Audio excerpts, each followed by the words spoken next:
Good morning, everyone. Welcome to the PONARS Fall Policy Conference. My name is David Ciccone, and I'm an Associate Professor of Political Science here at George Washington University, as well as co-director of PONARS, which stands for Project on New Approaches to Research and Security Information. PONARS is a network of over 140 academics based mainly in North America and Eurasia, advancing new approaches to research on security, politics, society, and economics in Eurasia. We connect scholarship to policy on all types of issues and foster a community, especially of mid-career and rising scholars committed to developing policy-relevant and collaborative research. We're delighted you could join us for one of our marquee events, the Fall Policy Conference, which showcases some of the best our academic network has to offer in the form of thematic panels, organized around short presentations by our scholars, followed by open discussion and question and answer. We look forward to your participation throughout the day, as well as to lunch. All the academics presenting today have prepared short policy memos summarizing their work, which can be found on our website, as well as other topical videos, reactive blog posts, and working papers. I encourage you to go take a look at the many types of resources and insights that we have on our website, as well as to join us for future events that we hold throughout the year here at GW. Many thanks to Sarah Fezar for organizing the fantastic event which we're about to have today. But on behalf of co-director Marlene Laurel, who will be joining us later today, I also want to take a moment and thank our outgoing co-director, Professor Henry Hale of George Washington University. Henry gave 15 years of leadership to PONARS. Incredible, and his dedication to the network has been just unsurpassed. PONARS simply would not be what it is today without Henry's guiding hand, and all of us on stage today have benefited in one way or another from his steady support and his cogent intellectual feedback. Thank you so much, Henry, and we look forward to your continued participation at PONARS and as our first chair of the panel this morning. So I hand the floor over to Henry. Thanks again for everything, and best of luck. All right, well, thank you so much, David, and it's been an inspiration all these years, but like I say, I'm not going away. Still directing the Institute for European, Russian, Eurasian Studies, so I'll have a role. But today my role is to chair this particular panel, which I think should foster a really great discussion on the war, related to escalation, mediation, responsibilities, and we have 4 outstanding presentations, and then Melinda Haring from Atlantic Council and Razum for Ukraine, who will be offering comments to get the discussion going. So let's just go ahead and devote all the time to discussion, so I'll go in the order in which speakers are listed in the program. So first up is Polina Sinovets from Odesa Mechnikov National University. Thank you, Henry.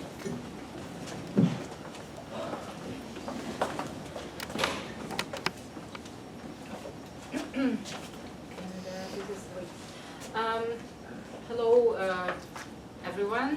Good morning.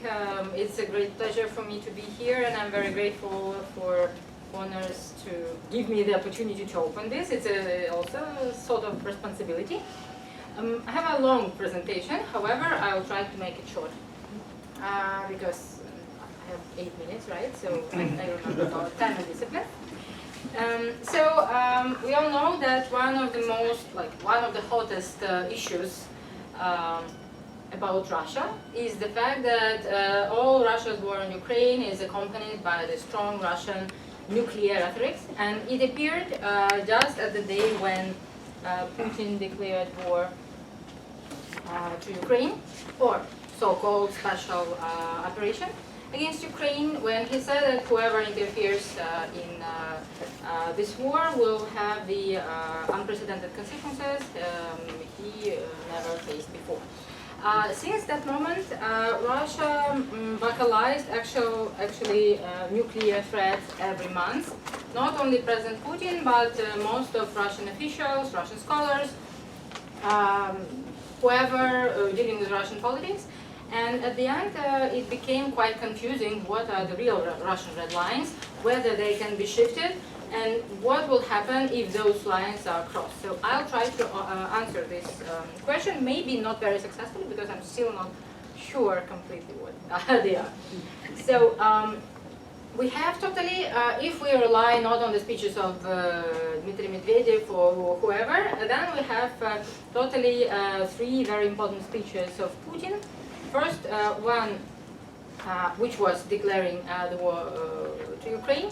Second one is on February, like 3 days after the declaration of war, when he said that he put strategic nuclear forces on high alert. And it was at the moment when Ukraine was asking for no-fly zone from the West, and then it cursed the United States from the deal. At some point, then it was May 2022, when he said that the supply of the long-range arms to Ukraine would lead to the escalation of the conflict. And then in September of the last year, I still remember it was almost about PONARS conference time, Putin said that he gave a speech in connection with the annexation of Ukrainian territories, and he declared that Russia would use all possible means to confront to defend those territories. So the question is, what is happening? Because it looks like Ukraine has started to take over territories back, that arms are incoming, and that the situation goes a bit differently than Russia would prefer. So totally we have three approaches towards what Russian red lines are. In particular, the first approach is said that all the Russian red lines have already been crossed, and that this is because the West has forgotten the fear of nuclear war, and this is why this fear should be resurrected. And we can find this approach recently quite rightly in the publications of Sergei Karaganov and Dmitry Tetyana, who said that let's put nuclear bullet into the drum, let's make a strike over the United States, let's make a strike over Poland. So let's bring the fear back to the stage, and then the West will understand that Russia means seriously. Otherwise, they are not afraid, they are going further, and then, they are not respecting Russia and everything is collapsing. The situation is that actually we see that this is sometimes it was just dedicated to the start of the counteroffensive operation of Ukraine, and also the fact that really Russian red lines are not that stable as they would prefer to see. And there are a lot of things happening around, but Russia is still keeping silence. So it looks like those are not that red lines which Russia really meant. The other approach says that Russian red lines are the imaginary constructions in the mind of the Western politicians and experts, and there are actually no real red lines in Russia's behavior and Russia's politics. This is why they should be shifted. And they can be shifted, and the Russia's perception of its own red line should be shaped by the West. So, and here we can also find certain examples. For example, when Putin gave a speech on the 21st of, in September of 2022, he promised to defend the annexed territories with all means. However, when it was about, everyone understood that it was about possible using of nuclear weapons against Ukraine, and then there was a strong message from the Biden administration that in case if Putin uses nuclear weapons against Ukraine, then the US, UK and France would perform conventional operation against forces involved in that nuclear strike, and it's very understandable that the conventional operations of the three nuclear states against the force will mean the start of the war. And the start of the conventional war would, of course, mean the possible escalation on nuclear level. So Putin got this hint in a very clear way. And then he confirmed that he was never planning using nuclear weapons against Ukraine, and then the MFA of Russia confirmed that in a week or two after Putin. So it looks like, and then since then, Putin never threatened with escalation, never ever, saying the word escalation himself. So it looks like the signal was very clear. So at the end we are having the third approach, which is very, very shaky, because it means something in between of the two first approaches, and sometimes it means too much, I believe. Because what I've heard, it's again, it's about Russian strategic defeat, which makes Putin very much afraid of everything. And then again, the question is in definition, because the definition can be very different. And Russia sometimes perceives it as a regime change. However, for me, I perceive Russian strategic defeat as like defeat in the war in Ukraine. Again, I think this is a very, very threatening wording. This is why probably I should more or less clarify what strategic defeat means. Again, regime collapse, because this is the most important thing. And in connection with the regime collapse, we can mention the taking back of Crimea and the collapse of the front. Everything which can undermine Putin regime or undermine his belief that he will stay as a leader of Russia. So actually, this is probably, yes, the latest slide, because on the last slide, I have the scheme where we see all these red lines coming from this is the last slide, I think. Coming from supply of weapons to taking over the Crimea and to Russian strategic defeat. And we see that most of those lines have already been crossed by the West, and nothing happened. So actually, really, red lines can be shaped, can be changed, can be more or less formed by the West. And however, the last sentence, Henry, I think that Russia still believes that nuclear issue is one of the major of the US interests, and this is why they went on the coercive strategy, not in threatening the escalation, but in direct threatening of escalation. They suspended the New START treaty, they left the CTBT, and then there is then the threat of nuclear testing is in the air. So this is the way how now they are trying to coerce, and then I don't see the limits of this thing. Yeah, thank you very much for your attention. Okay, thank you. All right, terrific. So our next speaker is Kristina Hook from Kennesaw State University.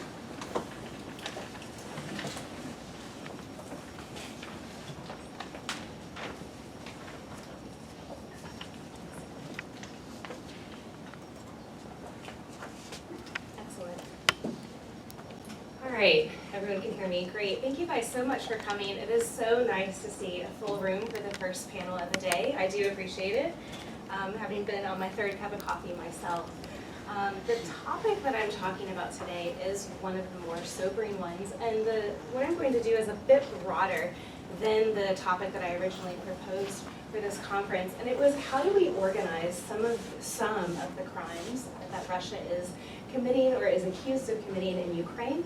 So I have a headline here from the prosecutor of the International Criminal Court talking about Ukraine as a crime scene. And so just to put that in context, you have the largest territorial country in Europe. How do we begin to organize this? I'm going to have to move pretty quickly, so I'm going to talk while this is up in case you want to take a look at it, but everything I'm saying here will be in my PONARS memo as well. So I wanted to write here, kind of taking the broad view of some types of crimes that Russia is committing in Ukraine, as well as to kind of answer some of the questions that I think I've gotten asked the most frequently over the last 2 years or so. So the first kind of organizational step is separating what the crime of aggression is from what we call atrocity crimes. So the crime of aggression is a leadership crime alone. It is called a crime against peace. It hasn't been prosecuted since Nuremberg, and then I go into the sort of weeds of the definition here, but it has to do with the kind of gravity and scale of a sort of unprovoked, in the legal terminology, unprovoked invasion. I focus more on atrocity crimes in this memo, and there are 3 types of atrocity crimes. There's war crimes, crimes against humanity, and genocide. And again, I put some of the definitional language in my memo, but there's a couple things that we can begin to look at.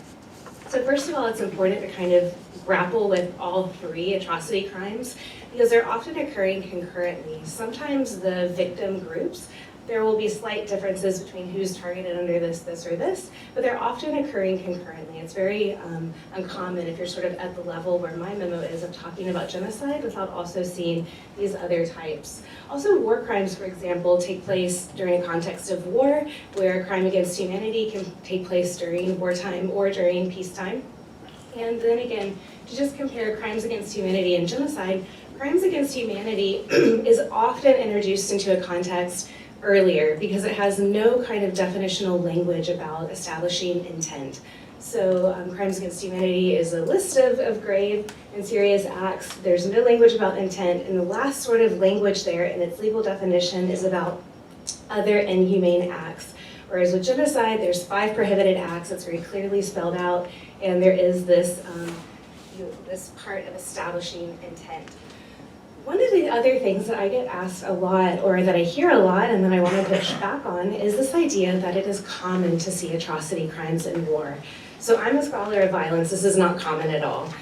This is not supported by research. So conditions of war neither excuse nor automatically lead to mass atrocities. And I cite all of the research that I'm quoting here in my memo, but these are the sort of basic findings. So not all armed conflicts lead to mass atrocities. It's not true. That's not established in the literature. It is also true that the majority of armed groups do not commit atrocities against civilians, even when they have both the opportunity and the capacity to do so.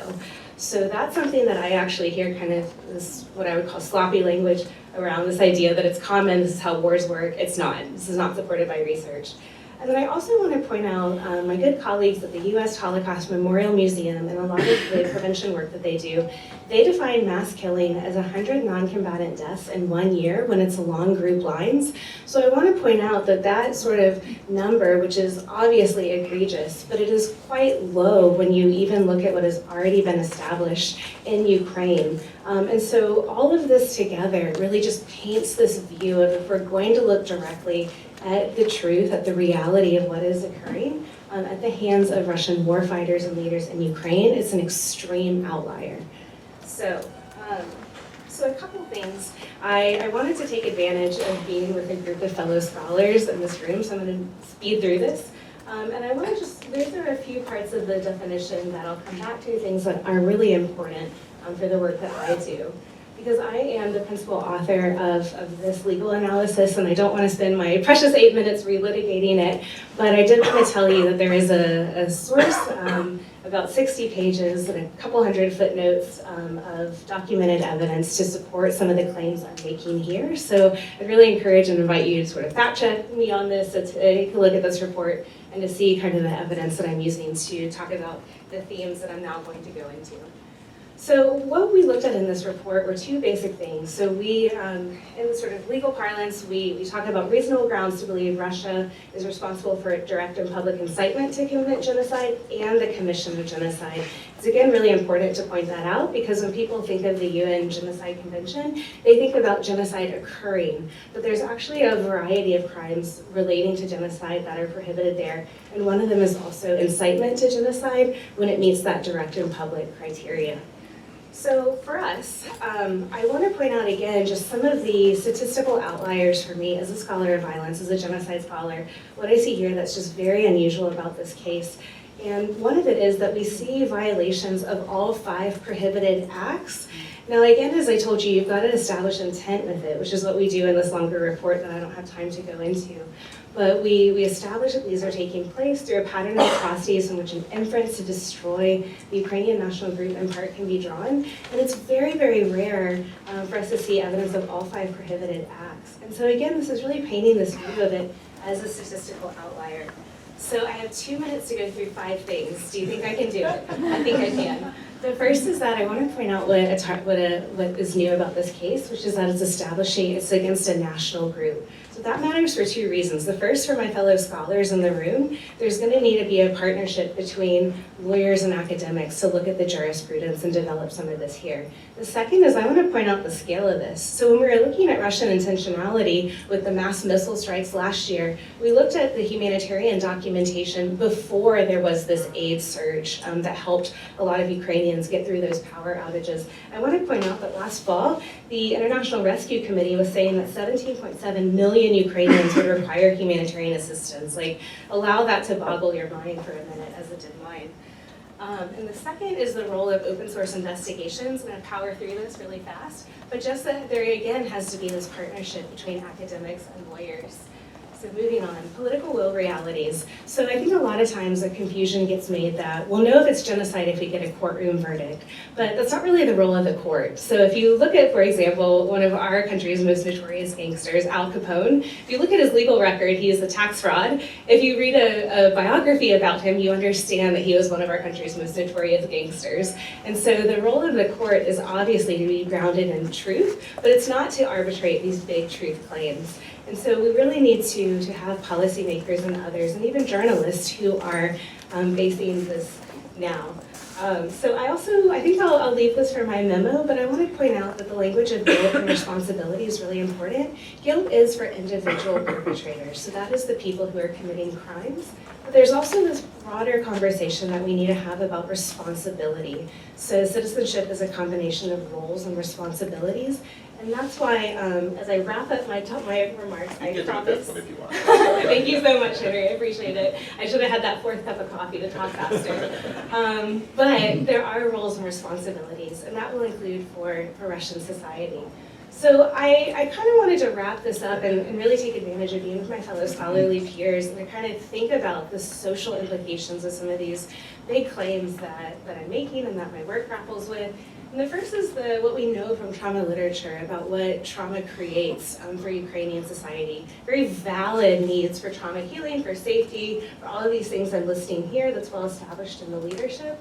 I also want to point out that last year when I was delighted to be here at the PONARS conference, I was talking about cascading radicalization. This is a genocide studies term. And then I looked at Twitter last night and looked at Dagestan. And so this idea that perpetrators tend to kind of come home, and also the sort of broader social mores can get very unstable is something that we grapple with a lot in my field.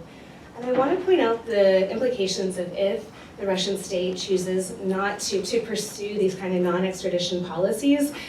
The phrase that keeps coming in my mind is this kind of like open air prison, right, in Russian society. And so how will Russian leaders or Russian scholars, Russian people grapple with that? And then finally, I would just like to point out that all of this is happening in Europe. And so I think that it's also important for European citizens more broadly to think about, if we look at Kharkiv, it's a top 20 European most populous city. So that city is being, one of the top 20 most populous cities in Europe is being bombarded on a nearly daily basis. Or the most mined country in the world is in Europe. And so I think for a lot of times, maybe perhaps especially for Western European citizenships, it was this idea of war over there. But I think that it's going to be important for both policymakers and society to grapple with war being in Europe. Thank you so much for your patience, especially to Henry, who gave me a tiny bit more time, and I'll look forward to your questions. Thank you. All right, wonderful. So we now have Tetyana Malyarenko from National University of Odesa Law Academy.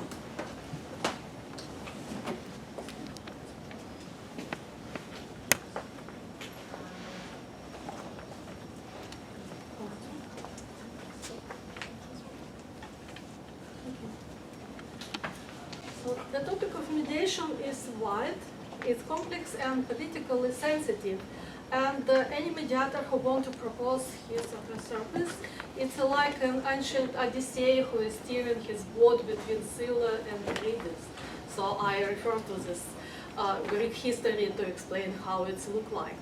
For me, it was a huge doubt to touch or not to touch the topic of mediation, because as we in Ukraine say, "Не на часі," not very right time to speak about the peace, when all society should consolidate to fighting, to go to the war.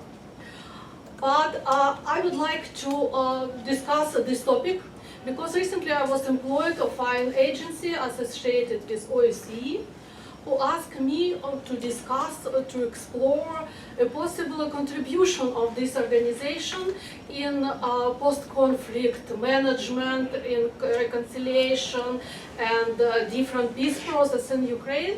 And when I conducted a number of interviews in OSCE headquarters in Ukraine, I discovered that saw a big difference in assessment of the role of OSCE and the Karazin conflict in eastern Ukraine by the OSCE expert themselves and by Ukrainian experts.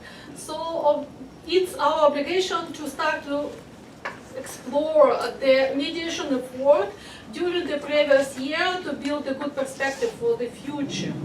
So on the one hand, Russia invasion to Ukraine, of course, was unjustified and unprovoked. But on the other hand, political community in Ukraine and also in Europe, they think that international mediator, including part of the Normandy format, and the OSCE are partly responsible for the transformation of the gray zone conflict into the conventional war.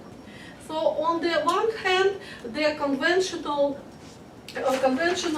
stage of the war, now it's a war of attrition, when conflict parties are rather symmetrical in fighting to each other. And one could think that now is a kind of right moment. I refer to Ragna's story of William Zarman, who explained that it should be a particular right moment when mediator intervene to the situation. But both Russia and Ukraine now, they rather propose not a peace plan but ultimatums. And President Zelensky peace plan, again presented recently in Malta, contains very justified and fair demands for Russia to withdraw its troops from the internationally recognizable territory of Ukraine, including Donbass and Crimea, and also for compensation for destruction and human losses. But how its plan is visible in the short-term perspective. On the other hand, President Putin sticks with his ultimatum in December 2021, according to which Ukraine should go through denazification, demilitarization, but this ultimatum also intended to change not only Ukraine itself, but European security architecture. This decision of the government of Ukraine and Russia supported by public opinion. For example, a recent public opinion poll conducted by Levada Center, of course we understand the data conducted and opinion conducted on the condition of war had some margin error. So according to this opinion poll, 39% of respondents supported a so-called special military operation and 51% would prefer a peace talk. Majority of Ukrainians, according to different surveys, between 80 and 90% are not willing any compromise with Russia.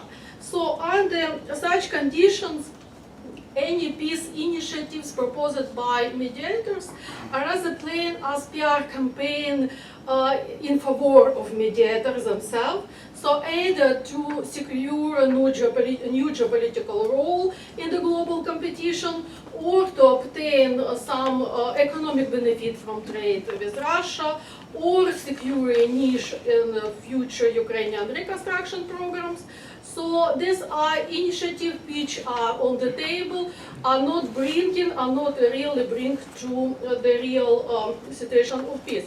But what was really forgotten in discussion of mediation is the mediation efforts during the gray zone conflict, which we understand situation between 2014 and 2018. And if we analyze the situation according to the textbook of mediation, we see that it was very good case for exploration, because this situation was a multi-platform format. It involved the Normandy format, two-track diplomacy, OSCE special monitoring mission and trilateral contract group, 1.5 track diplomacy, and also significant involvement of civil society, different human rights organizations, national Ukrainian human rights organization, international organization, in people-to-people contact and direct negotiation, in particular in period between 2014-2018, and even this human rights organization and individual negotiators, they were more productive in some aspect, for example, prisoner of war exchange, then the government established unity. So why is this mediation format established according to all rules of theories, it's failed? Because we have seen particular conflict which can be defined as a planned conflict in the antagonistically penetrated region, which was in the different domains, land, sea, cyber, no air, and in different areas, for example, economic, diplomatic, informational, but the Normandy format, it touched only one aspect and one domain, land, conflict in eastern Ukraine. And while it was present situation in eastern Ukraine, the conflict continued to escalate, and as a domain we know the cases of famous Kerch Strait incident, and also British defender ship close to the Odesa and Crimea, and also in cyber domain. And this very simplified domain of Normandy format, which was defined as informal and temporary format, was not able to settle all complexity of this conflict. So, which three conclusions, because I have 1 minute, three conclusions I made to, I have to give from this very brief analysis. The first is the principal political framework for mediation. The Normandy format was too narrow to and to focus it only on one aspect of the conflict. And second, the Normandy format failed to address other important dimensions of the conflict between Russia and Ukraine, and Russia and the West. And there is continuity between hybrid zone, gray zone conflict, hybrid war, and the conventional war. But in his ultimatum in December 2021, Putin declared the war not against the Ukraine special military operation, but he declared the willingness to change European and global security architecture. So his counterpart, his advisory, not only Ukraine. So any peace agreement only between Russia and Ukraine, it will be not able to settle the conflict. It will be just temporary ceasefire and all. And the third position, that when it was evident that the Minsk agreement cannot be implemented, the party of negotiation format, the Normandy format, and also allies of Ukraine, they did not propose any other solution. They just closed their eyes and allowed the conflict to be like frozen conflict. But as we can see, this frozen conflict, not only Ukraine but also in Karabakh, has a very good tradition and very good path to escalation. Okay, great, thank you. All right, and next we will turn to Uliana Movchan, who is at the Karazin Kharkiv National University.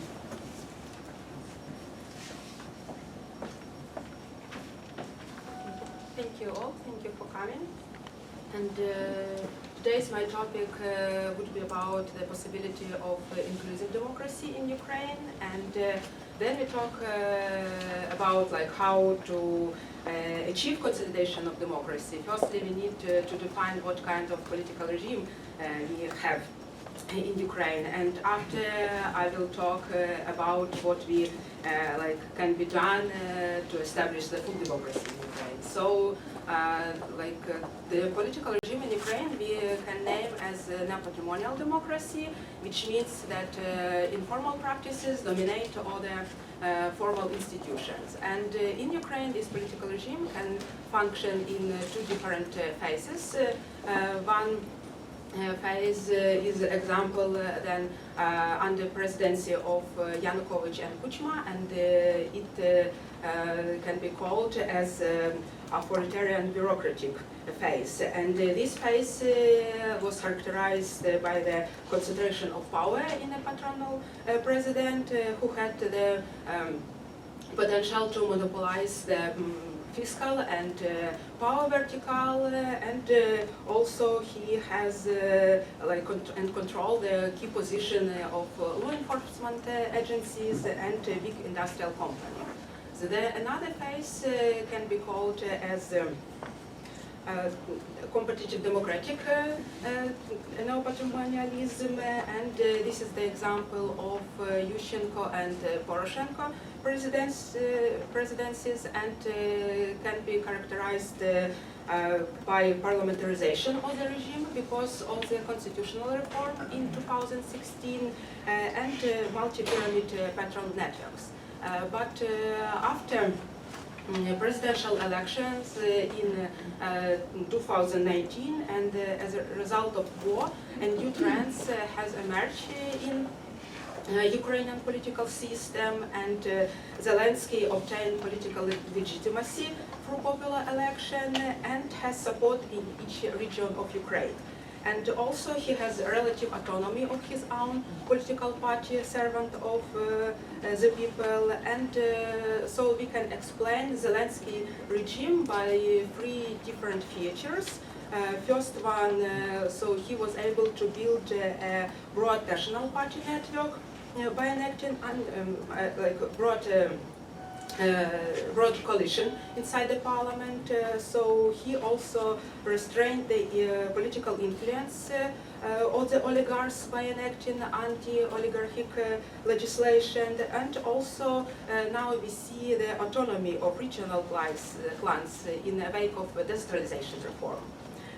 But nevertheless, when we have all these features of neo-patrimonial regimes, even there is the competition of different networks inside political system, there is still this winner-take-all principles. So we need to introduce some kind of inclusive policy-making option. And then we talk about the inclusion. It's started broadly promoted after the World Development Report in 2011. And this, in this report, inclusion is considered by two different aspects. One of them is horizontal inclusiveness. It means between elites, and this is the participation of key stakeholders. And another one is vertical inclusiveness, and this means that large segments of the population have access to and influence on decision making. And then we talk about this horizontal inclusiveness is about broad coalition, because creation of this some kind of oversight coalition, it's complicated, the redistribution, and this is the so important in terms of neo-patrimonial regime. And also, then we talk about this horizontal inclusiveness. It's also important to include all groups on proportional basis. So it's and formalized politics, and that's why to allocate minister portfolio on proportional basis. Also seems like some institute that grants this inclusion of different groups inside the society. And when we talk about vertical inclusiveness, so the decentralization can be attributed to this aspect. And the decentralization reform was launched in Ukraine in 2014. And after this, we can observe the weakening in the presidential party vertical due this fiscal and institutional independence of local community from regional and district administration, and also this led to the increase in capacity and sustainability of local governments. Also, local elections in 2020 have also illustrated the trend regarding the possibility of regional clans maintaining their formal and informal autonomy from the presidential party of power. And such election, as a rule, candidates have had no success in the large regional cities of Ukraine, including Kharkiv, Dnipro, Odesa, and Lviv. And despite this active expansion of presidential party and the network at local and regional levels. And also, then we talk about the decentralization reform today, the distribution of power between local governing bodies and executive bodies, as well as allocation of functions and powers between local communities and state district administration, they remain unsettled.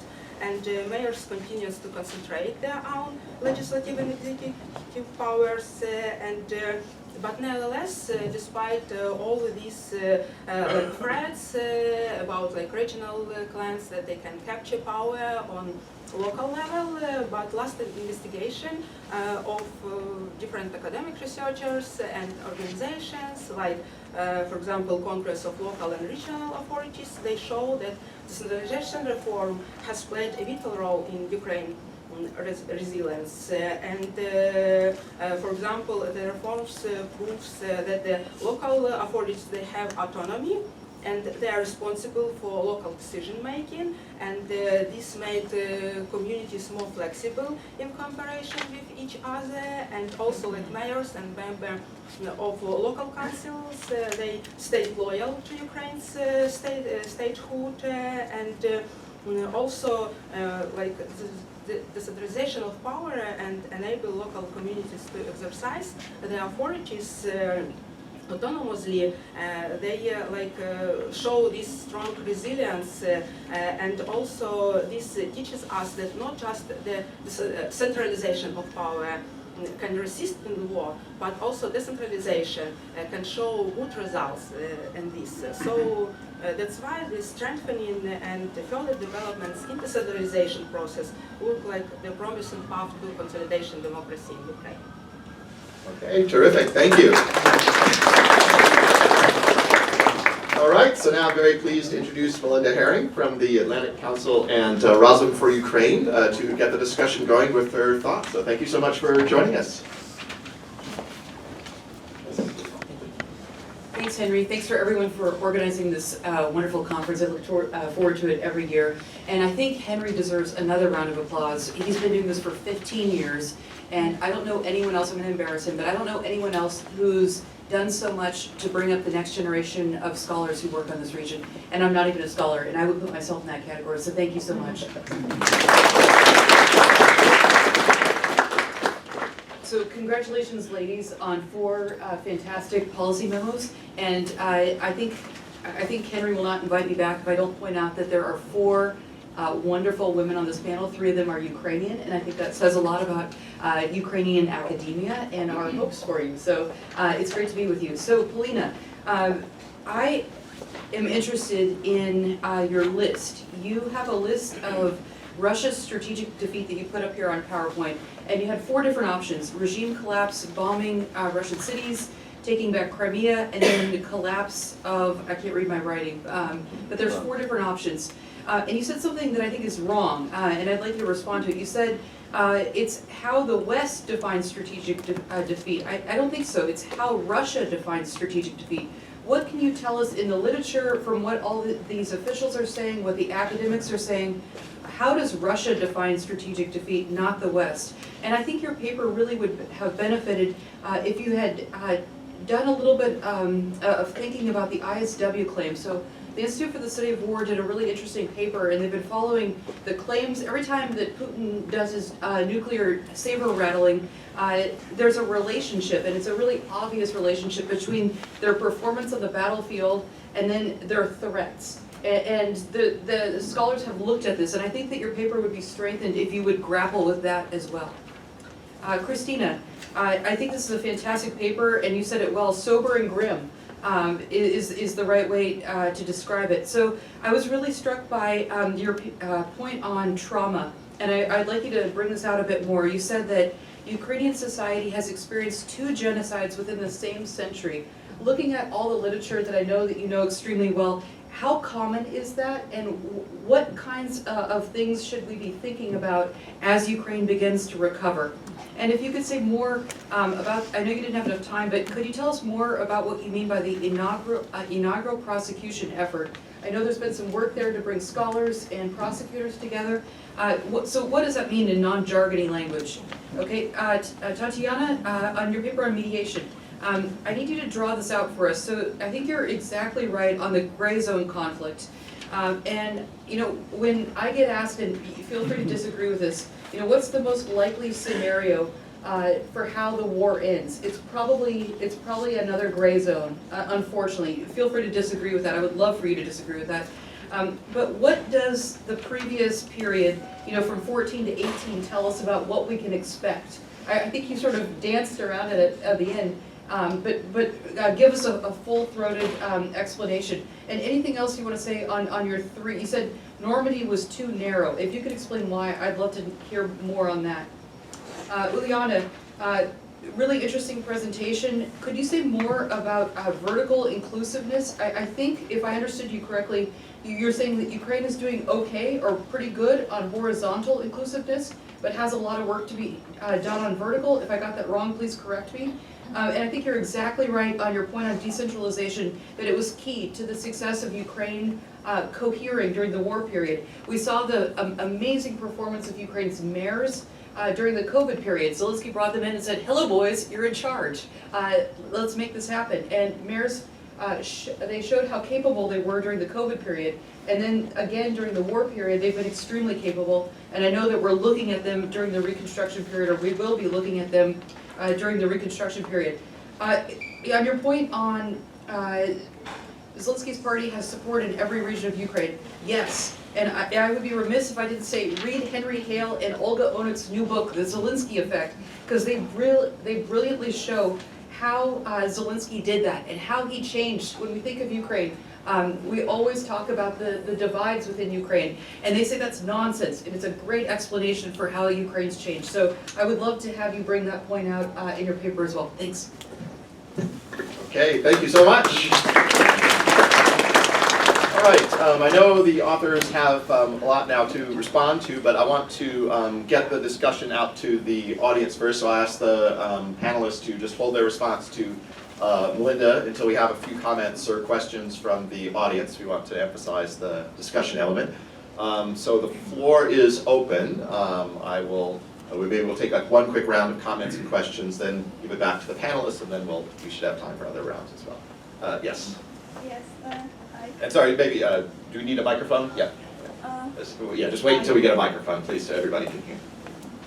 Quite close. And just ask you to please identify yourself. Okay, Alexandra Kaita, American University.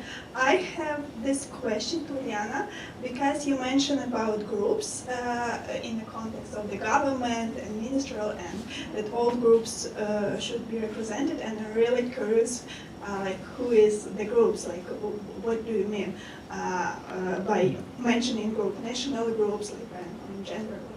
And also you said about straightening of regional elites in the context like decentralization work, but can we expect any other way in a time of war, because we are talking about East and South, and this is a time of war. There is no way that there would be no like straightening like power in the time of threat.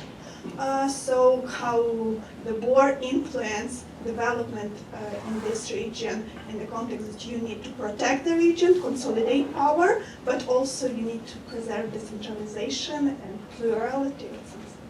Thank you.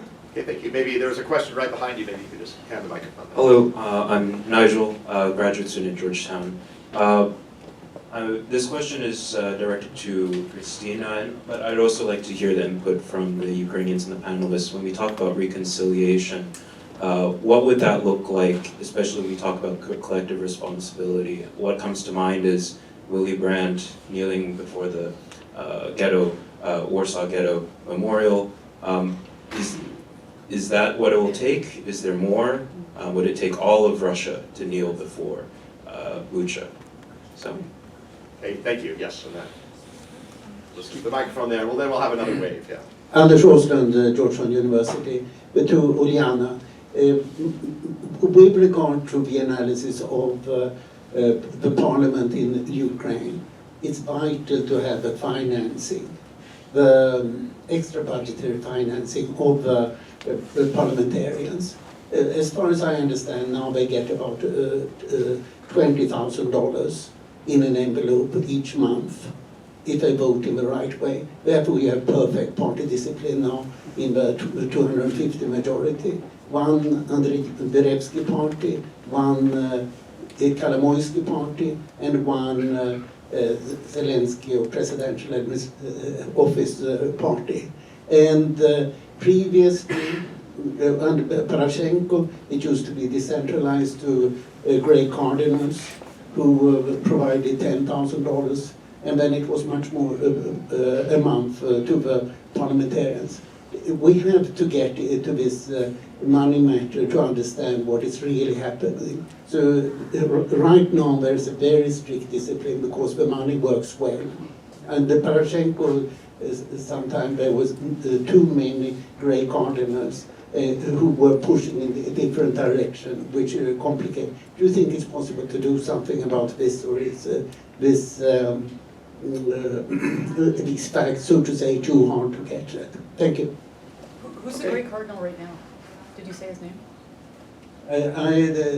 I mean, it was Kirill Timoshenko who was handling the money in the Zelensky party until he was sacked, but he's gone now, so I don't know what has been established after him. Okay, thank you. So we have several other questions that we'll save for a second round. So I'd just like to ask the panelists to briefly respond to what Melinda or the questioners have said. So let's just go back in the order of the speakers. So we'll start with Polina, then Kristina, Tetyana, and Uliana. Okay, thank you. I have only one question for Melinda, so I can relax and answer slowly. And so Russian strategic defeat is a very interesting topic because if you look at the public speeches of Putin, then first he remembered about this in his speech to the Federal Assembly in February of this year. And he was connecting this with, like he was hinting on the regime collapse, on the Russia losing its dominance, at least in his consideration, positions in the world, shifting Russia from its usual sphere of influence, from everything like Russia losing its positions. However, then, closer to summer, we see that in the Karaganov articles, there is a strong connection between the Russian defeat in the war in Ukraine and the idea of strategic defeat of Russia. And also, at least as I understood, there are some hints from Russian journalists that this article, that Karaganov is not the sole author of this article, and it was sort of dictated from somebody's hire. So there is the same idea coming from Trenin, and the same I've heard from Arbatov. So it looks like that Russian authorities want the research community to give the idea that the strategic defeat, the defeat in Ukraine will be a strategic defeat of Russia, which is unacceptable for Russia, and this is why Karaganov said we should use nuclear weapons. However, I think this is also done not for the red lines, but to present like variety of opinions in Russia's community, at least the idea of a variety of opinions, to show that there are much worse people and much more marginal people than Putin.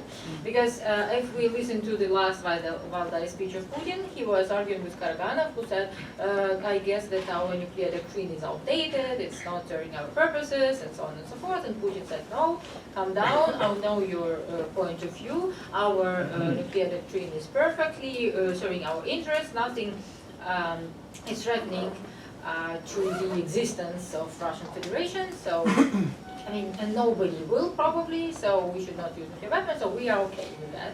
So at the end, I think that they use this idea of strategic defeat just to show the plurality of opinions, where Putin looks the most sane person, and I think that this is his idea, because the main idea is that, okay, you want the regime check, you want somebody, you want Putin to remove Putin from power, but everyone else are worse. So he wants to show that there are much worse variants than he is, and he's still very sane and rational. Yeah. Okay, thank you. So first I'd like to thank Melinda for joining us and for sharing her gift of moderation because she always asks such good questions. So I was asked about trauma and I see there's three real implications there. So healing and reintegration, institutions, and then just sort of facing the truth of what has happened. And so, so first of all with trauma, you know, when I talk about Ukraine experiencing 2 genocides by the same polity in 1 century, I say that as a person who started working in Ukraine in 2015 to look at the archives of the Holodomor. So I'm using genocide as a person who studied that case quite extensively, not in an emotional language, but just in the sort of the way that that case fits, the way that we in genocide studies look at genocide as well. So that leads to a couple things. So not just the Holodomor, but the Holodomor as well as the many, many painful events in Ukraine's history has created what I would say is the sort of reality of collective trauma, including cases like the Holodomor where it wasn't discussed for so many decades. Then you have society which has been traumatized with the reality that nowhere in Ukraine right now can really be guaranteed to be safe. And then you have particular groups, I might say veterans as one, who are also experiencing particular traumas. So you think about sometimes, like when the question of veteran reintegration comes up, I say, so a person who's experienced very well documented battlefield trauma, being reintegrated into a society that has been both immediately traumatized and is dealing with the past still questions. And so that's really challenging and has to be faced. The second is with institutions. So from the literature we know trauma creates like sort of the global literature on trauma, especially war and conflict related trauma, is things like justice, safety, answers, empowerment, restitution, and vindication are seen as sort of appropriate needs that trauma has faced. And I want to just sort of remind us that, you know, institutions were actually created for those needs so that they could be channeled in ways that were socially productive. So when I see Ukraine want to be in NATO, I think, of course, that makes sense. That is meeting their institutional need for safety, and it's a lot better than, let's say, options they might have if they feel more desperate. So the EU, NATO, even trials and tribunals, I see that as related to trauma. That is what institutions were created for, so that things don't spiral out of control. And then I'll also just say, and I would say this for all of us, but also for Ukrainian society and for Russian society, to face the reality of what has been done. I had a conversation just a few days ago with a wonderful Ukrainian colleague, like, you know, the trials haven't happened, should we put genocide in the textbooks? And I said, you know, you may need to get to the place, like in Ukrainian society, where you face the sort of reality that your neighbor wasn't just trying to replace your president or make you vote for their president, but the portrait that we have, the evidence points to your neighbor wanted to destroy your identity and your sense of self. Through violent ways, and so that is also going to be something that Ukrainians and Russians have to face. It wasn't just a sort of change of leadership situation right there. Now I will move much faster to not hog the mic too much, but you asked me about the inaugural, what I meant by inaugural prosecution efforts. So in the Genocide Convention, there are 4 protected groups. I think there should be more, but the Genocide Convention that we work with that has been ratified or receded by 153 countries has 4 groups. There are 2 are a little bit redundant, reflecting the time period. Ethnical and racial is 2, religious or national. And so a lot of the other cases that we've had have prosecuted the other 3. So if you think about the former Yugoslavia, Rwanda, obviously the Holocaust. So with the criteria of national group, that's what's going to be new. In some ways it's straightforward, in other ways there's going to be a partnership for scholars to really grapple with what does it mean to be a member of a national group. We have an expert sitting just a couple seats down from me, so I think that there are some real opportunities here to talk about that together with our lawyer colleagues. And then if I can, just segueing into reconciliation. So first of all, the first thing that is very important for me to say is that this will be something that Ukrainians decide, and decide in a variety of ways, big and small. So I'll just point out maybe a few things that I would think about myself. So in the field of conflict studies or peace studies or conflict management where I teach, there's conflict transformation. So this idea of how do you get to the root causes that caused this. And that's why, both for the sake of Ukrainian society, which I think absolutely deserves me advocating for, but also for Russian society, I would say you need to get to these root causes of what has caused the sort of chauvinistic behavior that has erupted in such terrible, terrible violence, extreme outlier as I talked about.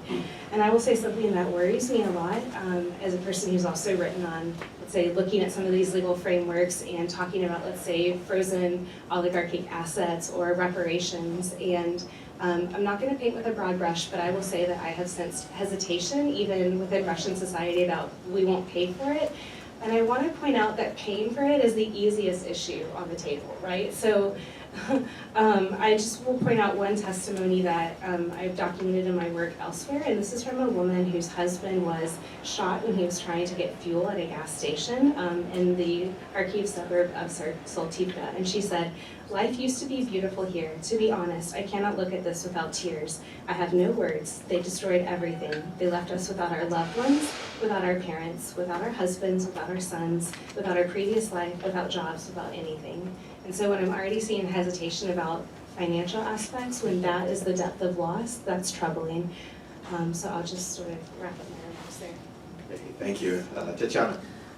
Melinda, thank you very much for your sexy suggestion about the question how the war ends. Nobody knows, and I don't know as well.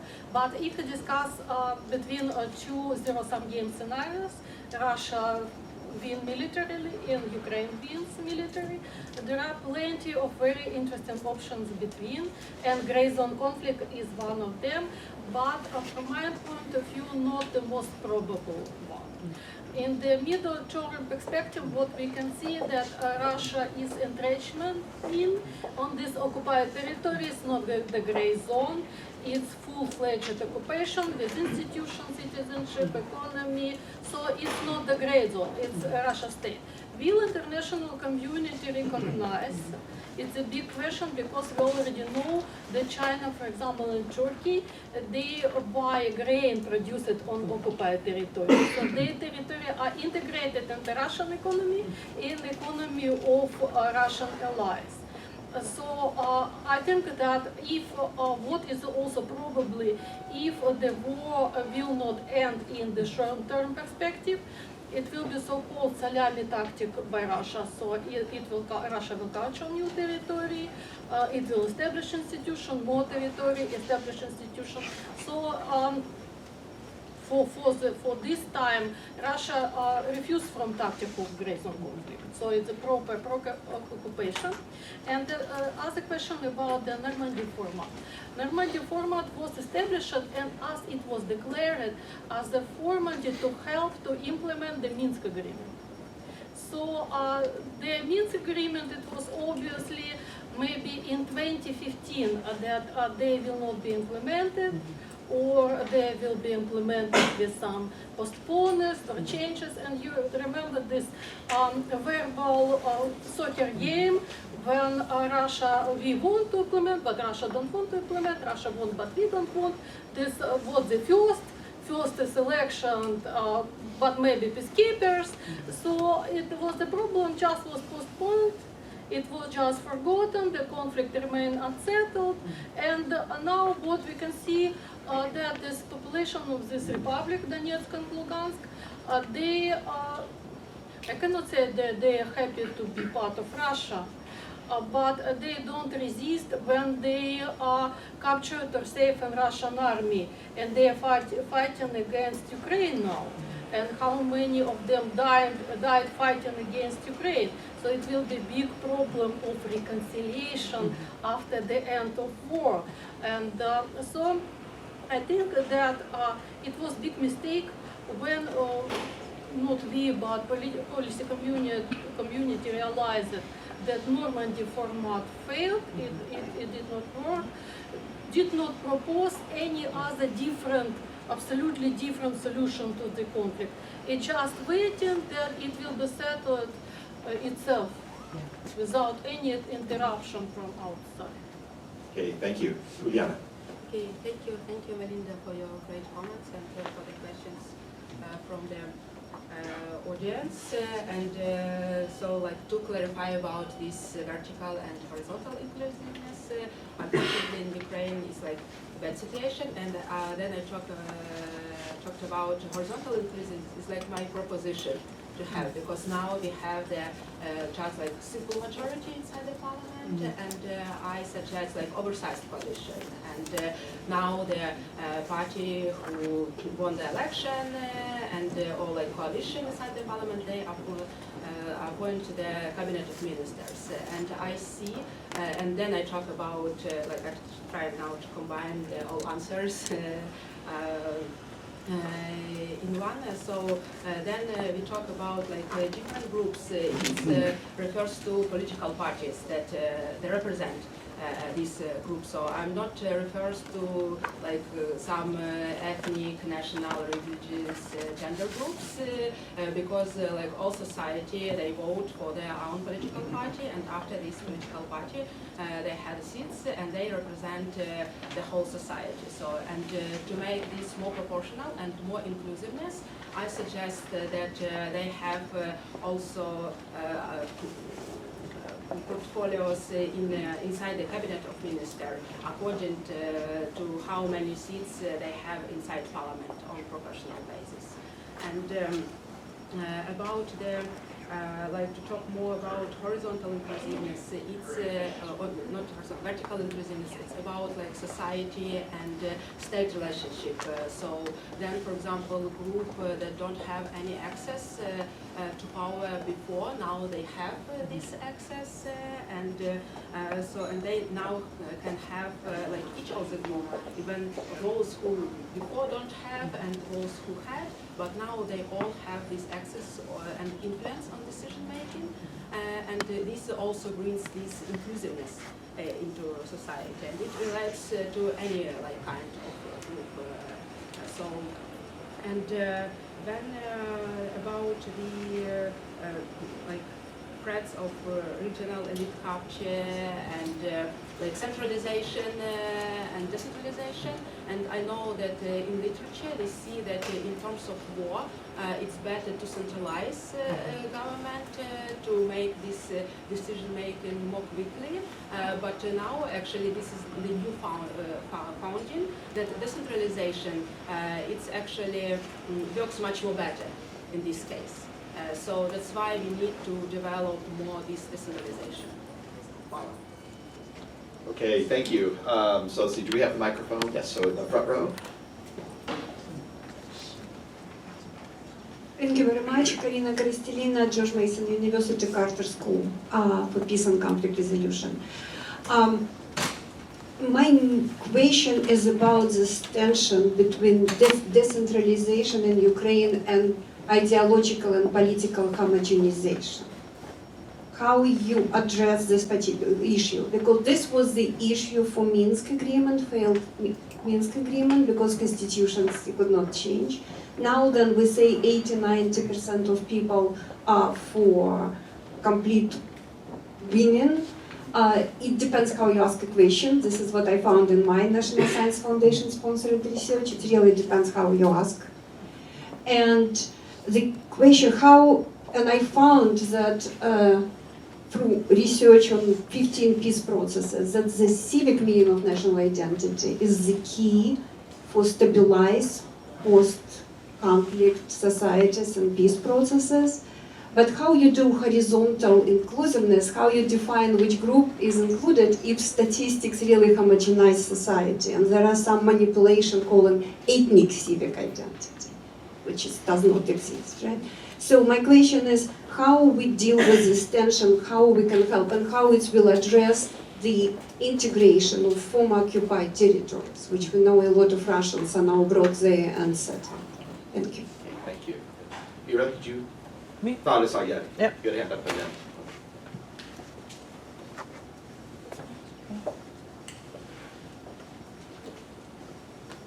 Thank you very much. I'm Marina Bustina from the Center. Uliana, my question will be again to you. Sorry for that. This is again will deal with the decentralization. I absolutely agree with you that decentralization is absolutely critical, and this was paradoxical, right? Absolutely, this is fantastic. Decentralized, and at the same in the times of the war. But at the same time, so it was a very specific way of making decentralization, not empowering the regions, but empowering the localities, right? The hromadas. And my question is about the cities. Because I try to find the literature about the cities as, because I would believe that the main drivers, would be not the local promoters, but the cities, like the resistance. This is the case, and are there any research about the difference, the variation, how the cities behave? Thank you very much. Okay, thank you. Did you have a question? No. Okay. All right. So then I see in the back. Okay. Yeah, so sorry. Yeah. Yeah. Yes, my name is Mason Krush. I'm a graduate student at Northeastern University. This question is for Professor Hook. So with regards to cascading radicalization, I immediately thought of Robert Jarvis's spiral model and the security dilemma. And I was wondering to what extent perhaps our misperceptions and communication failures resulting in perhaps the precipitation of radicalization.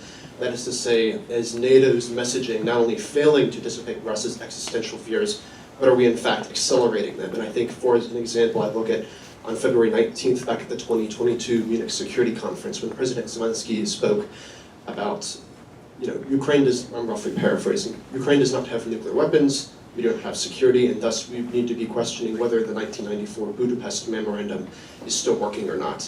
And I wonder if statements like those, though they're certainly by no means explicitly calling for Ukraine to possess nuclear weapons, is there perhaps the possibility for misunderstanding on the part of the Russian interpretation of those statements? Thank you. Okay, thank you. So a question over here, and then a second row on the left. Someone have a microphone? I can shout. We got one coming. Yeah, thanks. Just to make sure.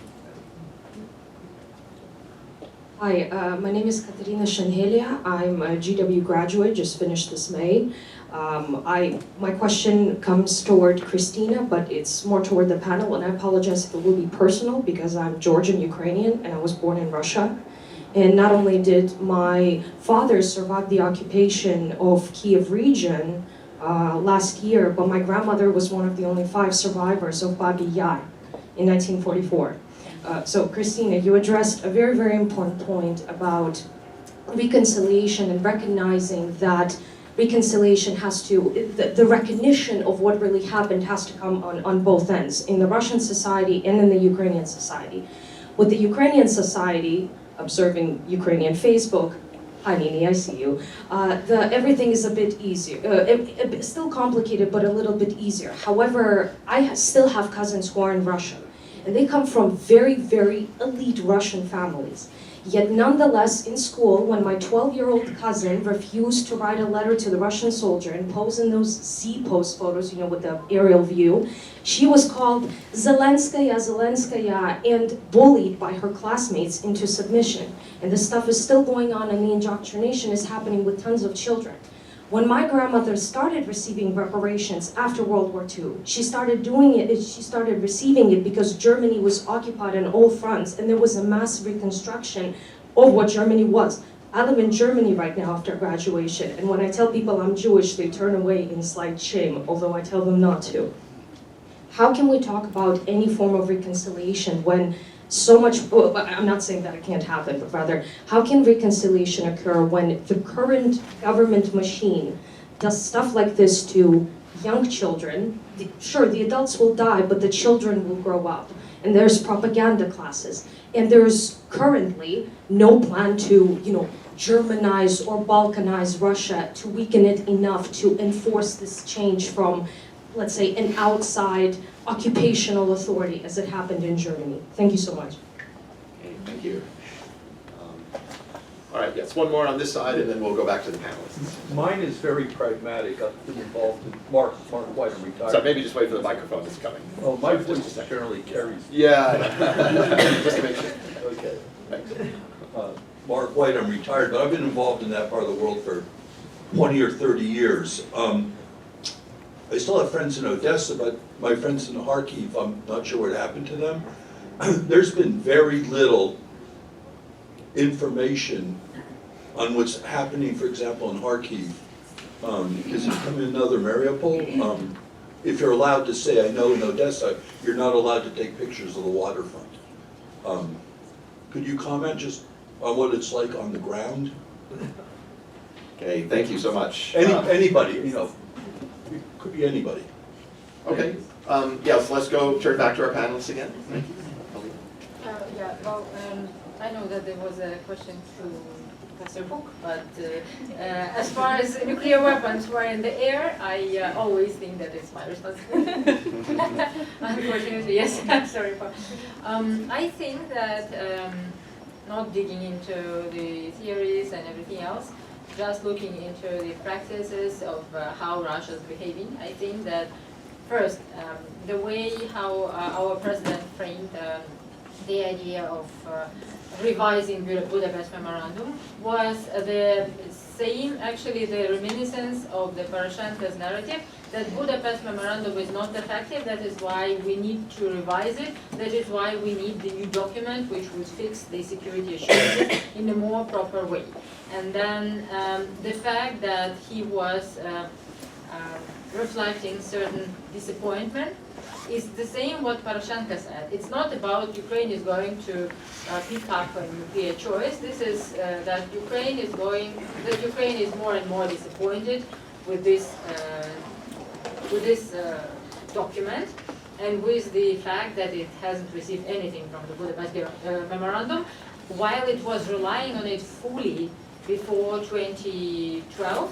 Let me remind you that before 2014, our military doctrine was saying that in case of conflict erupts, the first mechanism of conflict resolution will be the application to our guarantors on the Budapest Memorandum to settle down the issue. So what we had is that our guarantor just attacked us. Yes, it was a stupid idea to put it in the military doctrine, but it was the way how Ukraine really relied on the Budapest Memorandum. First. And second, I am absolutely sure that Putin believes in Ukraine creating nuclear weapons in the same way he believes in Nazis in Ukraine. So this is all kind of a very well-crafted Russian propaganda.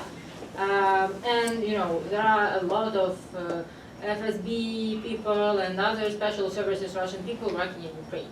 And of course, nobody has any doubt that Ukraine is not going to develop nuclear weapons and never thought about it, unless you know, reflecting some kind of disappointment in Budapest Memorandum, which is not the case for making nuclear weapons, right?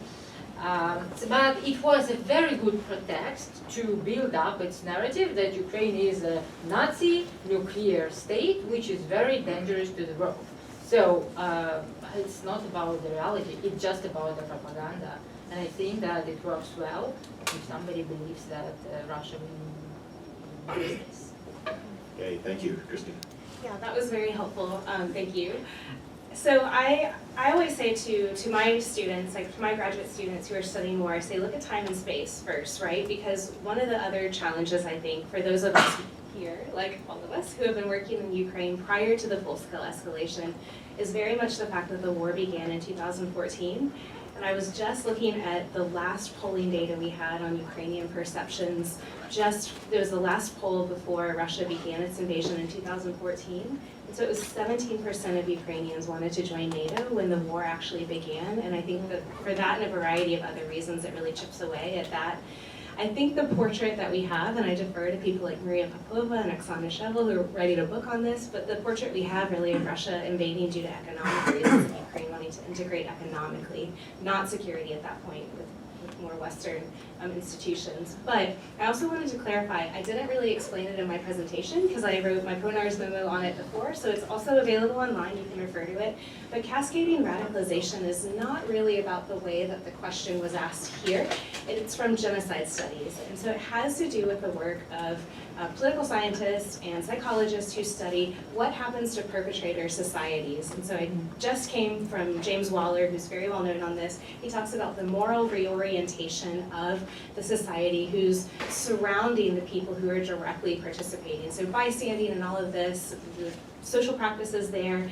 And so it's this transformation in society from this unpleasant thing that you don't want to do. Hopefully no Ukrainians will get hurt. We kind of heard that last February, even though it was of course nonsense from day one of the full-scale invasion. But now you even hear it has to be done for our grandchildren. So it's this transformation in broader Russian society about like somehow people justify violence is not just something unfortunate that has to be done to an active ethical good. And so that's what cascading radicalization is, and it's just not really possible for even strongman leaders to put those social dynamics back into the bottle, if you will. And your question on reconciliation kind of really directs with how I grapple with cascading radicalization of a society who's even not directly participating, but who's maybe sending care packages, writing letters, etc. And what I would say is that reconciliation needs to be, is very important, but it is the most important thing is guaranteeing Ukrainian safety. Because we are very privileged to have this conversation with no air raid sirens interrupting our panel, but that is not going to be the reality for many of our Ukrainian colleagues today. It is very likely that some Ukrainian child will be forcibly deported today, right? And so that's safety first. So creating through, I would argue strongly, institutions so that non-institutional measures are not taken to preserving the safety of the Ukrainian people and their 1991 borders safely, and then such a time where reconciliation can happen. And what I would say is that there are going to be two aspects there. Forgiveness, which is something that people can even do themselves internally, but trust. And trust is going to be what Russian society is responsible for proving and establishing in the future that it is worthy of their neighbors' trust, and that's going to be a long road. Thank you, Tetyana.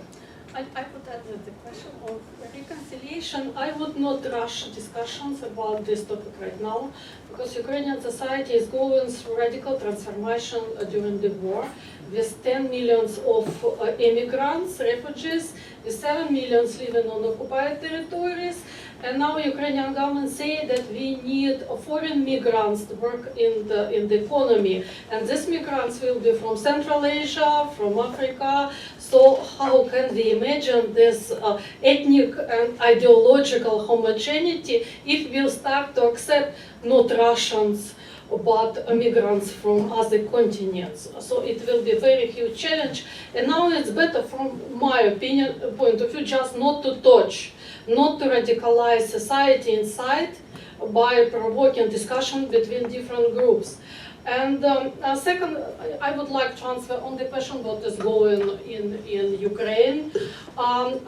This not so much destruction on Kharkiv and Odesa as it was in Mariupol, but unfortunately there is a huge destruction in the eastern Ukraine in Donetsk and Lugansk Oblast, with some cities fully destroyed.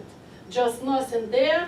And I remember talking with Alexander Fisun in 2014, we meet in conference, and he said that it looked like that this territory of Donbass, it will be like of Dikopolye wild fields in 17th century, unpopulated territory between different civilizations, it just with military troops, with army which are set, and so now it's going to such direction. But if the front line will be moving close to Dnipro or Zaporizhia or other big city, there is a high probability that they will be destroyed, because as Putin said recently that okay, we will destroy and then we will rebuild it as the Russian cities again.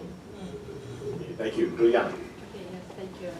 And yeah, then we talk about this like decentralization, homogenization, like civic national identity, and also we need to think about reintegration of the territory. So that's why I'm trying to introduce into Ukrainian field this inclusiveness.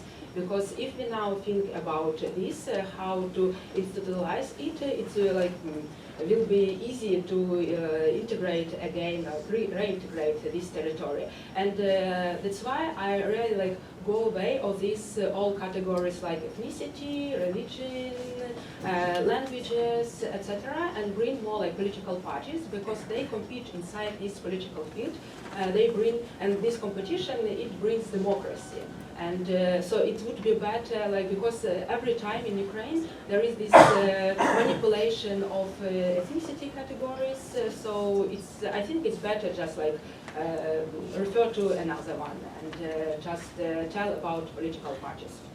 And the question about the difference of big cities and Romanas, of course we have this difference, because mayors of big cities, they have their own political machines, they have and these political parties, they won in a lot of cities, they won majority inside councils, and due to the decentralization reform, they have now more autonomy to do their power. But nevertheless, also in Ukraine, we have civil society, and actually, it's like, for example, these recent scandals with a lot of tenders. And but after then, civil society tells that it's not I mean, we could not spend such a lot of money for HR or something like this, and these all tenders were lifted. So even these local political elites now they have a lot of power and to capture power, but nevertheless, on the other hand, we have civil society that can be like a counterbalance of that. Okay, well, we have reached time for our coffee break. So thank you all for some great questions and comments. We invite sharing your perspectives. We're always excited. Thank you so much to our panel.